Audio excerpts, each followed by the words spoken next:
नमस्कार विद्यार्थी मित्रांनो. जवाहर नवोदय विद्यालय प्रवेश परीक्षा जी इयत्ता 6वीत प्रवेशासाठी घेतली जाते त्याच्या अंकगणिताचं 12वं प्रकरण ज्याचं नाव आहे स्तंभालेख, आलेख व रेषालेख यांच्या सहाय्याने माहितीचे विश्लेषण त्याच्या स्वाध्याय 12 ला आपण आज सुरुवात करतोय. पहिला प्रश्न दिलाय बघा. त्यातला दिलेल्या आलेखात वेगवेगळ्या महिन्यात झालेल्या पावसाचे प्रमाण दाखवले आहे. आपल्याला आलेख दिलाय बघा, एक ग्राफ दिलेला आहे.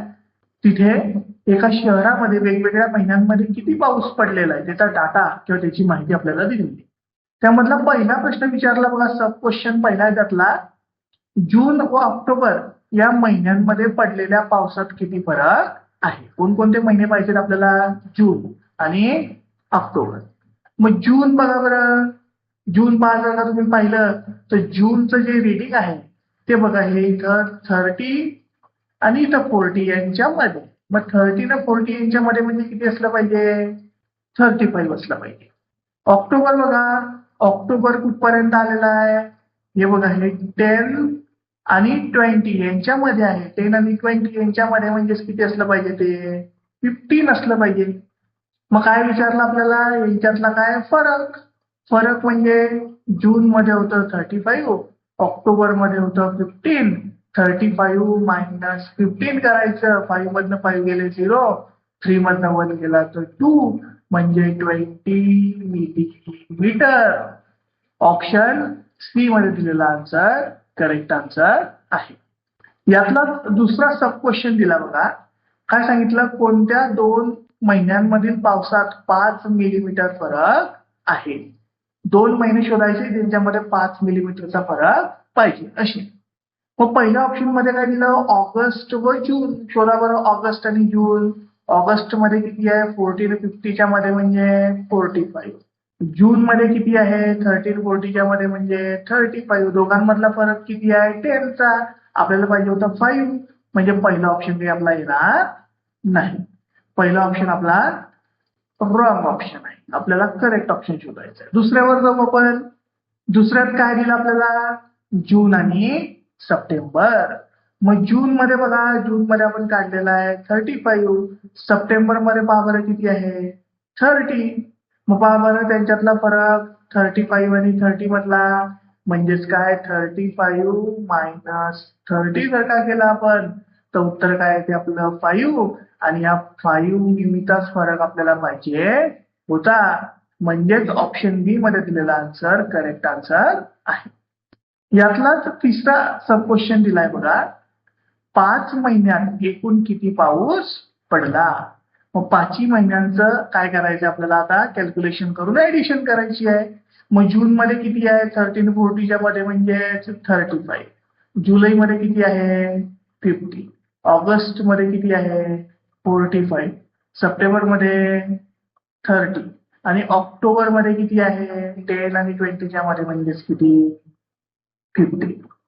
बरोबर. मग सगळ्यांची काय करायची आपल्याला? आता प्लस करायची, ऍडिशन करायची आहे. करा बरं मग. 35, 50, 45, 30 आणि 15 सगळ्यांची काय करतोय आपण? प्लस करतोय. करा बरं मग. 5 5 10, 10 आणि 5 15. कॅरी आला 1. 1 आणि 3 4, 4 आणि 5 9, 9 आणि 4 13, 13 आणि 3 16, 16 आणि 1 17. म्हणजे काय? 175 मिलीमीटर पाऊस या 5 महिन्यात मिळून पडलेला आहे. ऑप्शन डी मध्ये दिलेला आन्सर करेक्ट आन्सर आहे. दुसरा प्रश्न आहे बघा. सोबतच्या स्तंभालेखात एका शाळेतील विद्यार्थ्यांच्या शाळेत येण्याच्या साधनांची माहिती दाखवली आहे. म्हणजे एका शाळेमध्ये जे विद्यार्थी आहे ते कशा कशाने येतात त्याचा डेटा आपल्याला माहिती आपल्याला दिली. काही स्कूल बसने येत आहे, काही कारने येत आहेत, काही सायकलने येतात, काही पायी येत आहेत. मग त्यातला पहिला प्रश्न काय सांगितला? वेगवेगळी साधने वापरणारे शाळेतील एकूण विद्यार्थी किती आहेत. एकूण विद्यार्थी सगळ्यांची टोटल करायची आहे. करा बरं मग. सगळ्यांची टोटल किती येईल? पहिलं कुठपर्यंत आलाय? 400 पर्यंत. म्हणजे पहिले 400. दुसरं कुठपर्यंत आहे? 200 पर्यंत आहे. तिसरं कुठपर्यंत आहे? 500 पर्यंत आहे. चौथं कुठपर्यंत आहे? 300 पर्यंत आहे. सगळ्यांची काय करायची आपल्याला आता ऍडिशन करा बरं मग 400 प्लस 200 प्लस 500 प्लस 300 सगळ्यांची ऍडिशन करा 0 0 जसेच तसे 4 प्लस 2 6 6 आणि 5 11 11 आणि 3 किती 14 म्हणजे 1400 विद्यार्थी जे आहेत त्या शाळेमध्ये आहेत जे साधनं वापरतात. ऑप्शन बी मध्ये दिलेला आन्सर करेक्ट आन्सर आहे. दुसऱ्या प्रश्नातला सेकंड सब क्वेश्चन आहे बघा. काय म्हटलं शाळेत येण्यासाठी विद्यार्थ्यांनी सर्वात कमी वापरलेले साधन कोणते म्हणजे सर्वात कमी विद्यार्थी कशाने येत आहेत. सर्वात कमी विद्यार्थी शोधायचे असले तर आपल्याला सर्वात छोटी इमारत शोधायला लागेल. सर्वात छोटी इमारत कुणाची आहे कारची आहे. कार मध्ये किती येत होते 200. कार कुठे दिलेला आहे ऑप्शन सी मध्ये दिलेला आन्सर जे आहे ते करेक्ट आन्सर आहे. तिसरा प्रश्न आहे बघा. सोबतच्या स्तंभालेखात एका कुटुंबाचा विविध बाबींवरील खर्च दाखवला आहे. म्हणजे एक कुटुंब महिन्याला किती खर्च करते आहे कोणत्या कोणत्या गोष्टींवरती खर्च करते आहे त्याचा डेटा किंवा त्याची माहिती आपल्याला दिलेली. मग पहिले विचारलं त्या कुटुंबाचा एकूण खर्च किती आहे. एकूण खर्च काढायचं म्हणजे काय सगळ्यांची काय करायची ऍडिशन. मग पहिले काढून घ्या कशा कशावर काय काय खर्च होतोय तर. मग पहिला खर्च दिलेला आहे इतर बाबींवरचा. इतर बाबींवर किती आहे बघा पहा किती आहे 2000. प्रवासावर किती होतोय 500. कपड्यांवर किती आहे 1000. अन्नावरती किती आहे 2500 आणि भाडे किती आहे 1500. मग सगळा खर्च काढायचा असला तर काय करायला लागेल आपल्याला सगळ्यांची ऍडिशन करायला लागेल. करा बरं ऍडिशन. मग काय आहे 2000 होते. इतर खर्चाचे 500 होते. प्रवासाचे 1000 होते. कपड्यांचे 2500 होते. अन्नासाठीचे आणि भाडं होतं किती 1500च. या सगळ्यांची काय करायची आपल्याला प्लस इथे 0 इथे 0 5 आणि 5 10 10 आणि 5 15 कॅरी आला 1 1 आणि 2 3 3 आणि 1 4 4 आणि 2 6 6 आणि 1 7 म्हणजे 7500 जो आहे त्या कुटुंबाचा एकूण खर्च आहे. ऑप्शन सी मध्ये दिलेला आन्सर करेक्ट आन्सर आहे. यातलाच दुसरा सब क्वेश्चन आहे बघा. कोणत्या बाबींवरील खर्च सर्वात जास्त आहे. मग सर्वात जास्त पैसा कशावर खर्च होतोय तर सर्वात जास्त पैसा जर का तुम्ही पाहिला तर सगळ्यात मोठी इमारत कशाची आहे अन्नावाली आहे. इथे काय 2500 रुपीज काय होतात त्यांचे खर्च होत आहेत.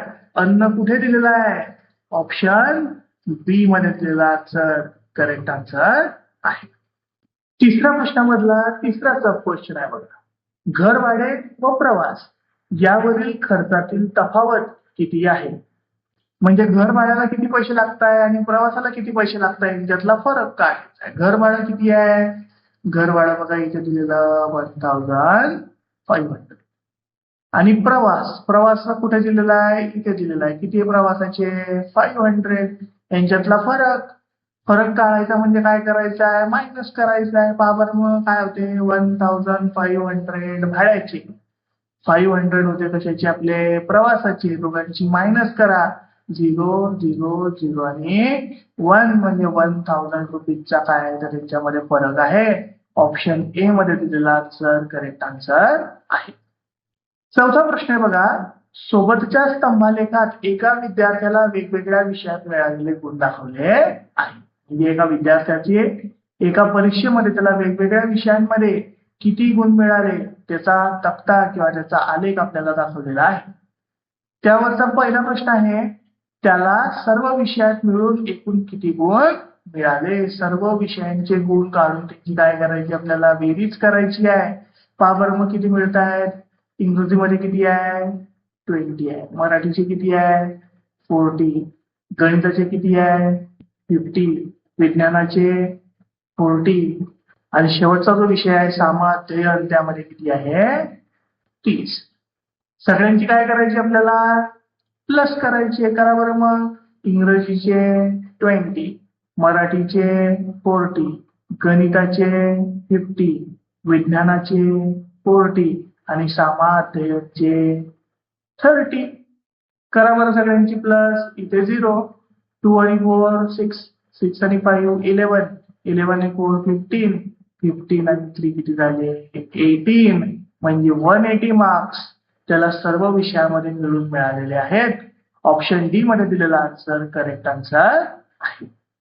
त्याच्यातला दुसरा सब क्वेश्चन आहे बघा, कोणत्या विषयांमध्ये त्याला समान गुण मिळालेले आहेत. समान गुण म्हणजे काय, इमारत सारखी पाहिजे. मग इमारत कुठे कुठे सारखी दिसते पहा बरं जरा.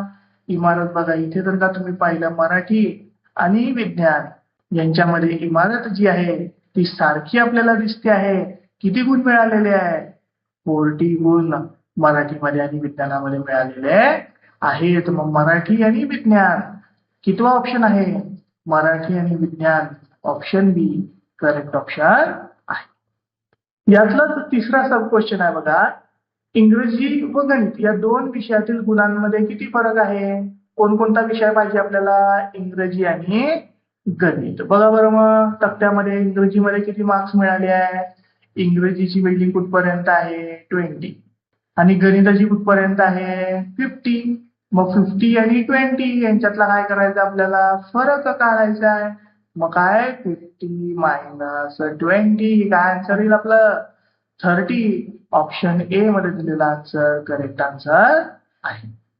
पाचवा प्रश्न विचारलाय बघा, सोबतचा स्तंभालेख इयत्ता 6वीच्या 2 तुकड्यांमधील विद्यार्थ्यांच्या छंदांची माहिती दर्शवतो. टीप कोणत्याही विद्यार्थ्याला 2 छंद नाहीत असे गृहीत धरले आहे. मग इयत्ता 6वीच्या तुकड्या घेतल्या बघा, 2 तुकड्या, आणि त्याच्यातल्या विद्यार्थ्यांना विचारलं की तुम्हाला कशाची आवड आहे, कशाचा छंद आहे. मग काहींना खेळाची आवड आहे, काहींना वाचन करायची आवड आहे, काही संगीताची आवड ठेवतायत, काही चित्रकला आवडतात, काहींना नृत्य करायला आवडते. अशा पद्धतीने आपल्याला माहिती दिलेली आहे.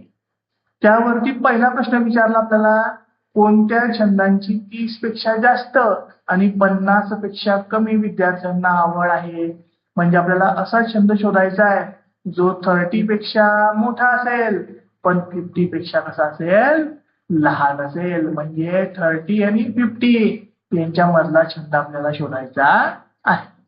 मग पहा बरं, छंदांचा जर का आपण माहिती जर का पाहिली, आलेख जर का पाहिला, तर खेळ किती विद्यार्थ्यांना आवडतो आहे 30 ला, वाचन किती आहे 10, संगीत किती आहे 40, चित्रकलावाले 20 आणि नृत्यावाले 50.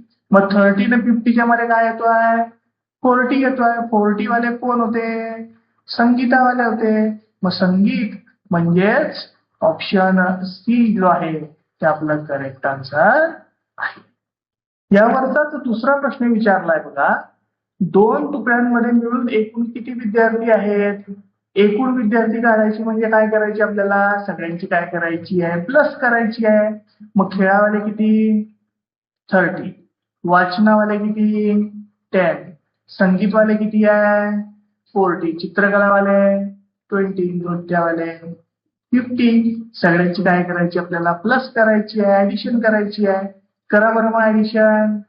30 प्लस 10 प्लस 40 प्लस 20 प्लस 50 किती झाले 30 10 40, 14 40 80, 18 20 100, 100 आणि 50 किती झाले 150. ऑप्शन ए मध्ये दिलेला आन्सर करेक्ट आन्सर आहे. यावरचाच तिसरा प्रश्न आहे बघा, किती विद्यार्थ्यांना खेळ आणि नृत्य आवडते. म्हणजे खेळ आणि नृत्य दोघांची ऍडिशन करायची आहे. बघा बरं मग, खेळावाले किती आहे, खेळावाले आहे 30, नृत्यावाले आहे डान्सवाले आहे किती 50. दोघांची प्लस करायची म्हणजेच काय 30 प्लस 50 किती झाले 80. ऑप्शन डी मध्ये दिलेला आन्सर करेक्ट आन्सर आहे. 6वा प्रश्न आहे बघा, त्यात काय विचारलं आपल्याला, सोबतच्या स्तंभलेखात निरनिराळ्या वर्षात झालेल्या धान्य उत्पादनांची माहिती दिली आहे. काय सांगितलं आपल्याला, वेगवेगळे वर्ष दिले बघा इथे खाली, आणि त्याच्यामध्ये किती धान्य उत्पादन झालं ते इकडे वाय ऍक्सिस वर आपल्याला दिलेलं आहे. मग त्यातला पहिला सब क्वेश्चन आहे काय 1999-2000 तर 2003-2004 या कालावधीत एकूण किती धान्य उत्पादन झाले? कुठून सुरुवात करायची आपल्याला? 1999 ते 2000 आणि 2003 ते 2004 म्हणजे सर्व झाले बघा. सर्वांची बेरीज करायची, ऍडिशन करायची आहे. मग पहिल्यात किती आहे? 15. दुसऱ्यात किती आहे? 25. तिसऱ्यात किती आहे? 35. चौथ्यात किती आहे? 50. आणि पाचव्यात किती आहे? 40. करा बरं मग सगळ्यांची plus. 15 plus 25 plus 35 plus 50 plus 40. मग किती झाले? 15 आणि 25 40 झाले. 40 आणि 35 75 झाले. 75 आणि 50 125. 125 आणि 40 किती झाले? 165. काय दिलेलं आहे? लाख टन. म्हणजेच ऑप्शन सी मध्ये दिलेला आन्सर करेक्ट आन्सर आहे. यातला दुसरा सब क्वेश्चन आहे बघा. 2000-2001 या वर्षाच्या उत्पादनापेक्षा 2001-2002 या वर्षी उत्पादन किती वाढले? मग 2000-2001 मध्ये किती उत्पादन झालं होतं पहा बरं. इथे होतं किती? 25 लाख टन. 2001-2002 मध्ये किती होतं? 35. मग 25 आणि 35 यांच्यातला फरक किती? 35 मधनं 25 आपण मायनस केले म्हणजे फरक कितीचा आला? 10 चा. म्हणजे उत्पादन कितीने वाढलं? 10 लाख टनने वाढलं. 10 लाख टनांनी वाढलं. ऑप्शन बी मध्ये दिलेला आन्सर करेक्ट आन्सर आहे. तिसरा सब क्वेश्चन आहे बघा. 2003-04 या वर्षातील उत्पादनापेक्षा 2000-2001 या वर्षातील उत्पादन कितीने कमी आहे? मग कशाचं कंपॅरिझन करायचं आपल्याला? 2000-2001 किती होतं त्यामध्ये? 25. आणि दुसरं कशाला करायचं आहे? 2003-2004 त्याच्यामध्ये किती होतं? 40. मग यांच्यामध्ये किती फरक आहे? कितीने वाढलं? 25 वरनं 40 झालं. म्हणजेच काय? 40 मायनस 25 करायला लागेल. म्हणजेच काय? 15 लाख टन. म्हणजेच काय? 15 लाख टन म्हणजे काय वाढलेलं आहे? ऑप्शन डी मध्ये दिलेला आन्सर करेक्ट आन्सर आहे. सातवा प्रश्न आहे बघा. सोबतच्या स्तंभालेखात वेगवेगळ्या तुकड्यांमधील विद्यार्थ्यांची संख्या दाखवली आहे. मग वेगवेगळ्या तुकडीमध्ये किती किती विद्यार्थी त्यांची संख्या याची माहिती आपल्याला दिली. त्यातला पहिला प्रश्न आहे. कोणत्या तुकडीतील विद्यार्थ्यांची संख्या दुसऱ्या एखाद्या तुकडीतील विद्यार्थी संख्येच्या निम्मी आहे? मग पहा बरं. पहिल्या पण लिहून घेऊ कोणकोणत्या तुकडीमध्ये किती किती आहेत. फर्स्ट तुकडीमध्ये किती आहे? इथे 40 आहे. इथे 30 आहे.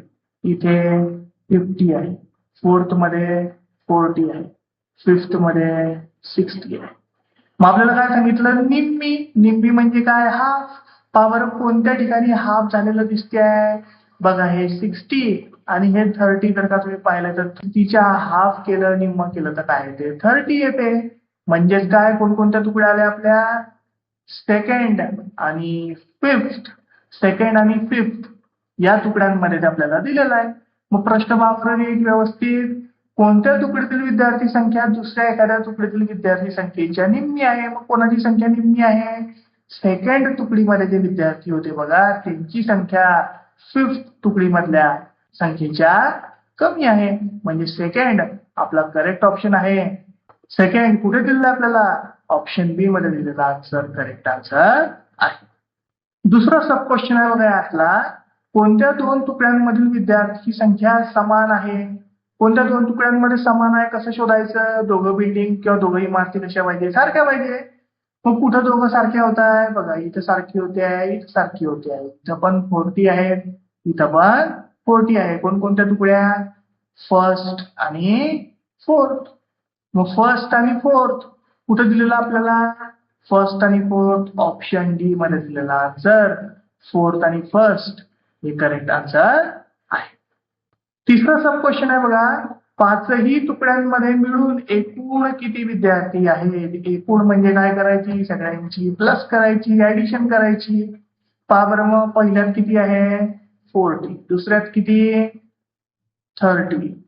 तिसऱ्यामध्ये 50. फोर्थ मध्ये 40 आणि फिफ्थ मध्ये 60. करा बरं मग सगळ्यांची ऍडिशन. काय करायला लागेल आपल्याला? 40 प्लस 30 प्लस 50 प्लस 40 प्लस 16.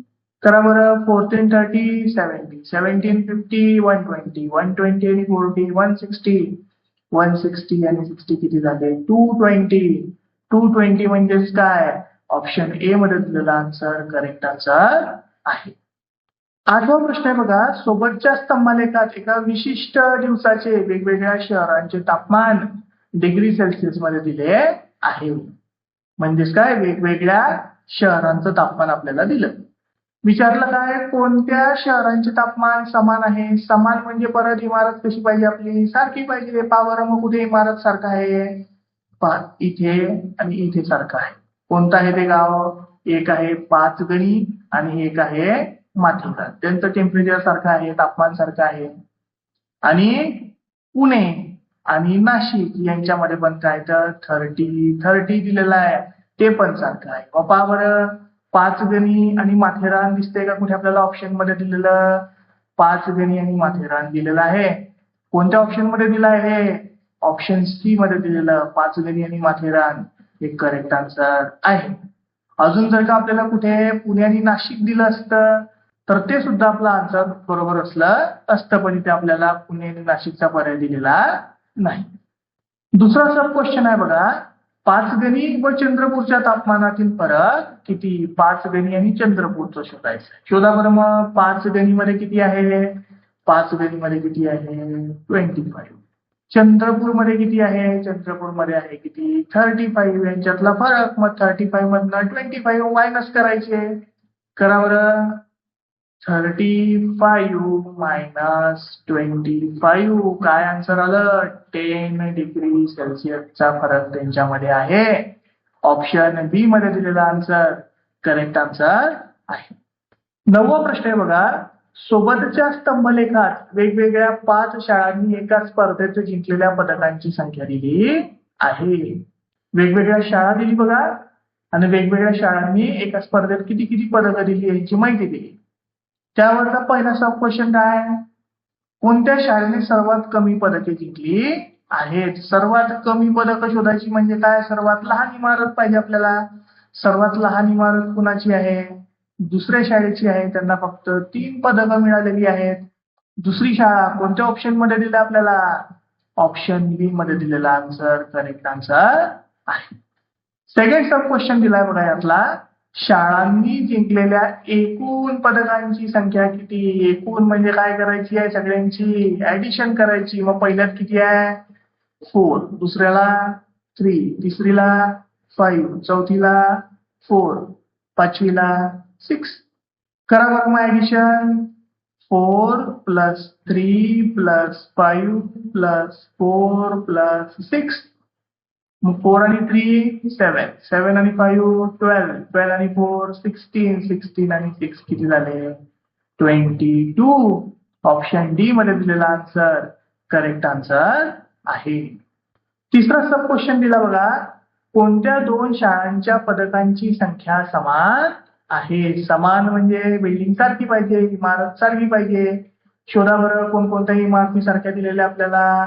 सारख्यांमध्ये 2 इमारती दिसत आहे बघा. हे पहिली आणि ही चौथी. यांना 4 पदकं मिळालेली आहेत.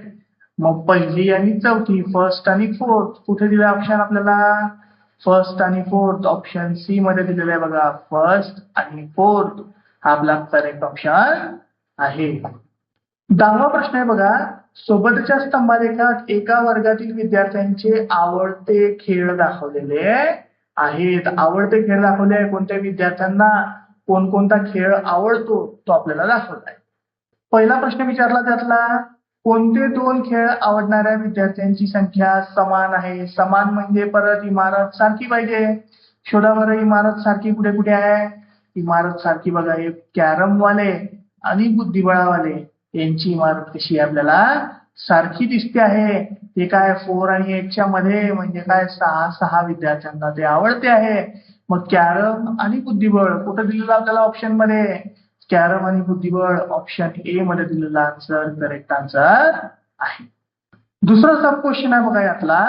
एकूण किती विद्यार्थ्यांना खो खो आणि कबड्डी खेळायला आवडते? खो खो आणि कबड्डी यांची काय करायची आपल्याला बेरीज करायची. खो खो वाले किती आहे मग पॉवर खो खो वाले इथे पहा 8 आहे, याच्यावरती म्हणजे इथे किती असतील आता खो खो वाले 10. कबड्डी वाले पहा बरं 8 वरती लाईन जाते म्हणजेच 8. मग 10 आणि 8 यांची ऍडिशन करायची. 10 आणि 8 किती झाले 18. म्हणजे 18 विद्यार्थी असे आहेत ज्यांना खो खो आणि कबड्डी खेळायला आवडते. ऑप्शन डी मध्ये दिलेला आन्सर करेक्ट आन्सर आहे. तिसरा सब क्वेश्चन आहे बघा. सर्व विद्यार्थ्यांमध्ये कोणता खेळ सर्वात जास्त आवडता आहे. सर्वात जास्त कोणता आवडतो आहे म्हणजे सर्वात मोठी इमारत कुणाची आहे. मग सर्वात मोठी इमारत कुणाची आहे क्रिकेटची आहे. म्हणजे क्रिकेट हा खेळ असा आहे जो सर्वात आवडता खेळ आहे. ऑप्शन सी मध्ये दिलेला आन्सर करेक्ट आन्सर आहे. 11वा प्रश्न आहे बघा. सोबतच्या रेषालेखात एका बसने वेगवेगळ्या कालावधीत आक्रमणलेले अंतर किमीमध्ये दाखवले आहे. म्हणजे बस दिलेली बघा. बस कितीला 7 वाजता निघते बघा आणि 12:30 वाजता तिने किती अंतर कव्हर केलेलं आहे त्याचा डेटा त्याची माहिती आपल्याला दिलेली. मग विचारला पहिला प्रश्न त्यामधला बस थोडा वेळ थांबली होती हे कोणत्या कालावधीने दर्शवले आहे. बस थांबली म्हणजे अंतर वाढेल का नाही. अंतर वाढणार नाही. अंतर जसं तसं राहील. मग बघा इथे अंतर वाढलेलं दिसते आहे, इथे अंतर वाढते आहे, इथे वाढते आहे. पण हा जो गॅप आहे याच्यामध्ये अंतर काय आहे जसंच तसं आहे. कुठे येतोय बघा हा कोणकोणत्या वेळेत आहे पहा बरं. इथे खाली जर का आपण पाहिलं तर कुठे येते 10 वाजेपासून तर कुठपर्यंत आहे 10:30 वाजेपर्यंत. मग 10 ते 10:30 कोणत्या ऑप्शन मध्ये दिलं आपल्याला. ऑप्शन बी मध्ये दिलेलं आहे बघा 10 AM ते 10:30 AM म्हणजेच ऑप्शन बी करेक्ट आन्सर आहे. दुसरा सब क्वेश्चन आहे बघा. 9 AM ते 11:30 AM या कालावधीत बसने किती अंतर पार केले. किती पासून शोधायचं आपल्याला 9 पासून तर 11:30 पर्यंत. मग 9 ते 11:30 बघा बरं. 9 ला कुठे होती बस 9 ला बघा हे इथे दिसते बघा. 11:30 बघा कुठे आहे 11:30 बघा इथे दिसते. अंतर पहा बरं यातलं किती आहे. इथे किती दाखवलं आहे 150. इथे किती दाखवलं आहे बघा 300. म्हणजेच काय करायला लागेल आपल्याला 300 मधून 150 मायनस करायला लागतील. करा बरं मग 0 तर 0 गेला 0. इथे काय 10 इथे काय 2 10 मधनं 5 गेले 5 2 मधनं 1 गेला 1 म्हणजे 150 किलोमीटर अंतर बसने 9 वाजेपासून 11:30 वाजेपर्यंत ट्रॅव्हल केलेलं आहे. ऑप्शन सी मध्ये दिलेला आन्सर करेक्ट आन्सर आहे. 12वा प्रश्न आहे बघा. सोबतच्या रेषालेखात एका कंपनीला 2015 ते 2020 या कालावधीत झालेला नफा कोटी रुपयांमध्ये दिला आहे. म्हणजे 2015 पासून तर 2020 पर्यंत प्रत्येक वर्षी कंपनीला किती कोटींचा फायदा झाला त्याची माहिती आपल्याला सांगितली. मग त्यावरती प्रश्न दिले बघा. पहिला प्रश्न आहे कोणत्या वर्षांमध्ये नफा घसरला आहे. घसरला म्हणजे काय जो आपला रेषालेख आहे तो खाली गेला पाहिजे. मग पहा बरं इथे इथून इथपर्यंत वाढतोय इथून इथपर्यंत घसरतोय बघा. इथे वाढतोय इथे पण वाढतोय इथे घसरलाय बघा परत. म्हणजे या 2 ठिकाणी घसरलेला आहे. पहिलं वर्ष कोणतं आहे 2017 आणि दुसरं वर्ष कोणतं आहे 2020. मग 2017 आणि 2020 कोणत्या ऑप्शन मध्ये दिलेलं आहे आपल्याला 17 आणि 20 पाहिजे. 2020 2017 ऑप्शन सी मध्ये दिलेला आन्सर करेक्ट आन्सर आहे. दुसरा प्रश्न आहे बघा यातला 2016 व 2018 या वर्षांमध्ये एकूण किती नफा झाला. 2016 आणि 2018 पाहायचंय बघा आपल्याला. मग 16 मध्ये बघा हे 16 आणि हे बघा इथे 18. मग 16 चा नफा किती आहे इथे किती आहे बघा 50 आणि 60 च्या मध्ये म्हणजे किती आला तो 55 चा. 2018 ला किती आहे बघा 60 आणि 70 च्या मध्ये आहे म्हणजेच किती 65. मग किती नफा झाला एकूण म्हणजे दोघांची काय करायची ऍडिशन. मग 55 आणि 65 यांची प्लस करा. 5 5 10 कॅरी आला 1 1 आणि 5 6 6 आणि 6 12 म्हणजे 120 कोटीचा फायदा झाला. ऑप्शन सी मध्ये दिलेला आन्सर करेक्ट आन्सर आहे. तिसरा सब क्वेश्चन आहे बघा. 2019 या वर्षापेक्षा 2017 या वर्षात नफा किती कमी झाला. 19 आणि 17 यांची कंपॅरिझन करायची आहे. मग 19 मध्ये किती आहे. 19 मध्ये बघा किती दिसतो आपल्याला हा 70 दिसतोय. 2017 मध्ये बघा 17 मध्ये किती आहे पहा बरं. 40-50च्या मध्ये म्हणजे 45. यांच्यातला फरक काढायचा आपल्याला म्हणजे कितीने कमी झाला ते समजेल. मग पहा बरं 70 मायनस 45 0 म्हणजे 10 होऊन जातील. इथे 6 होऊन जातील. 10 मधनं 5 गेले 5, 6 मधनं 4 गेले तर 2 म्हणजे 25 करोडने 2019 पेक्षा 2017 या वर्षामध्ये नफा कमी आहे. ऑप्शन बी मध्ये दिलेला आन्सर करेक्ट आन्सर आहे. अशा पद्धतीने विद्यार्थी मित्रांनो आज आपला स्वाध्याय 12 पूर्णपणे सॉल्व्ह करून झालेला आहे. धन्यवाद.